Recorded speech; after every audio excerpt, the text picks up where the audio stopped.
আমরা আছি তোমার সাথে। মাত্র এই 12-13টা ভোট আমি হারিয়ে গেছি, এটা বিশাল একটা বিষয়। আমি তো আশা তো করছিলাম যে আমি 50 ভোটও পাবো না, আমি তো আশা করছিলাম যে আমি 50 ভোটও পাবো না। যেখানে তুমি এই ডিক্লারগুলি দিয়ে গেলা, সেখানে কেন তুমি এক নোংরামি খেলায় মেতে গেলা? কি উদ্দেশ্য তোমার? একটু বলো তো, কি উদ্দেশ্য তোমার? এটা কেন এই খেলা থেকে মেতে গেছো? ভাই ভাই একটু ডাউন হয়ে যায়।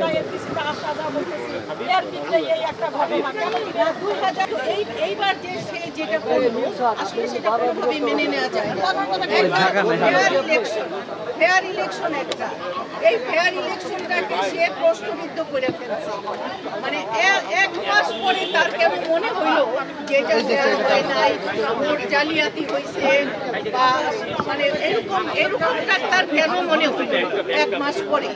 আর সবচেয়ে বড় কথা হইলো যে তুমি নিজেও তো একজন শিল্পী, তো শিল্পী হয়ে আকাশে থুতু ফেললে কিছুটা নিজের উপরে গায়ে পড়ে। মানে যার কোনোই ভুল নাই, যে মানে খুবই ভালো একজন মানুষ, দানবীর একজন মানুষ, মহান একজন মানুষ, যে শুধু মানে এই দিতে জানে না, সে আমাদেরকে দিতে আসছে, আমাদের কাছ থেকে কিছু তার মানে পাওয়ার নাই।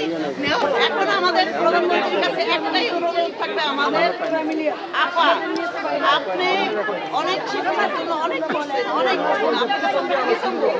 আমরা চাই আমাদের হাজার কাজ করে খায়। এই ইন্ডাস্ট্রিতে ভালো মানুষের দরকার। আমাদের যারা কেস কাবাডি দেখবে, যারা আমাদের ক্ষতি করবে, তাদেরকে আমরা চাই না, তাদেরকে আমরা বয়কট করতে চাই। আমরা নিবন্ধন চাই না, নিবন্ধন চাই